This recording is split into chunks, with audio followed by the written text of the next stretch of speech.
Okay, so today we are going to talk about the Quranist argument of the Quran being perfect and an explanation of all things, so you do not require hadiths.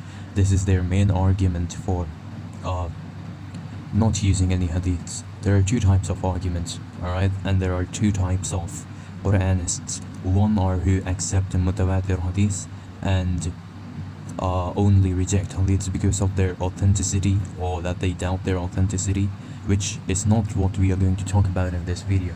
We are going to talk about the second types of Quranists who say that you should not follow hadiths and it's against Islam to follow hadiths, and that we should only use the Quran as a source. So their argument is basically premise 1. If X is a perfect explanation of all things regarding subject Y, then you do not need any other material to understand subject Y. Premise 2. The Quran is a perfect explanation of all things regarding Islam. Conclusion. You do not need anything exclusive to the Quran regarding Islam, and the Quran is enough. So you basically do not need any hadiths. They may use verses like these which support their point. The major flaw in this argument is that they assume that the hadith are exclusive to the Quran while they are not. The Quran tells us to follow hadith in other verses, or to follow the Prophet, which is basically following the hadith. So the command to follow hadith is not exclusive to the Quran but is inside the Quran. So by following the hadith or the Prophet, we follow the Quran. For a logical syllogistic form of this argument, it would be this. Premise 1. Allah tells us to follow the Prophet, let that be X. 2. There is one commandment X in the Quran which would contain all the commandments which the Prophet makes. Let Prophet's commandments be Y. Conclusion. Therefore, whatever the Prophet says set Y is included in what the Quran says. Y is a proper subset of X. That is, that since the Quran tells us to follow the Prophet, so if we follow the Prophet, we are following the Quran, because one of the commandments of the Quran is to follow the Prophet. I will give you an analogy to understand this a bit better. Now imagine you are a slave in the 10th century and you have a master, P. Now, whatever P says you have to follow, of course. Now, the person P takes you to his friend's house, or the friend comes to his house, and P says that you have to follow whatever his friend, that is Q, says. So, if you follow Q's commands, you are following P's commands, because P's command was to follow Q's commands. So, if Q says to bring a glass of water, for example, you have to follow that command, because P's command was to follow Q's command.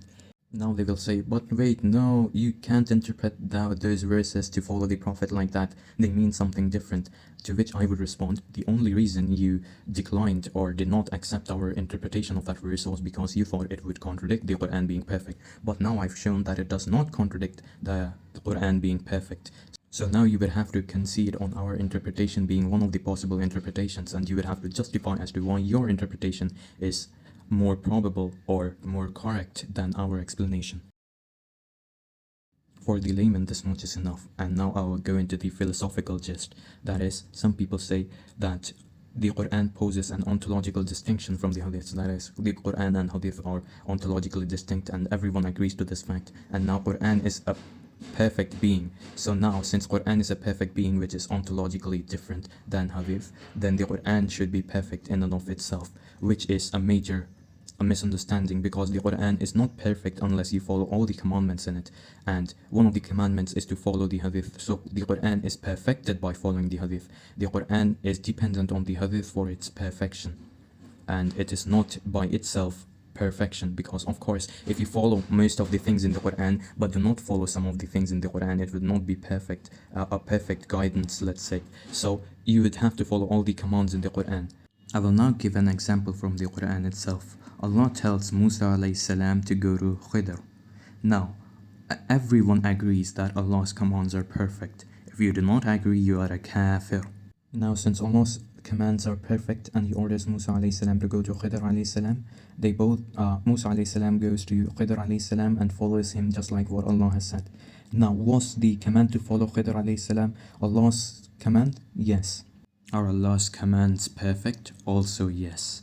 Is Khidr alayhi salam external or distinct ontologically from Allah's commands? And the answer to that is yes as well. So will you or will you not follow Khidr alayhi salam if Allah commanded you to?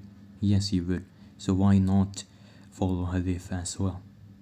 To put this into a logical syllogism, it would be this. Premise 1. A perfect being X gives a command Y. Premise 2. Any command given by a perfect being is a perfect command.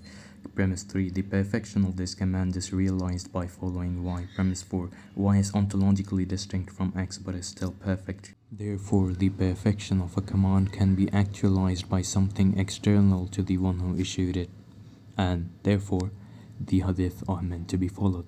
Thank you. Assalamu alaikum.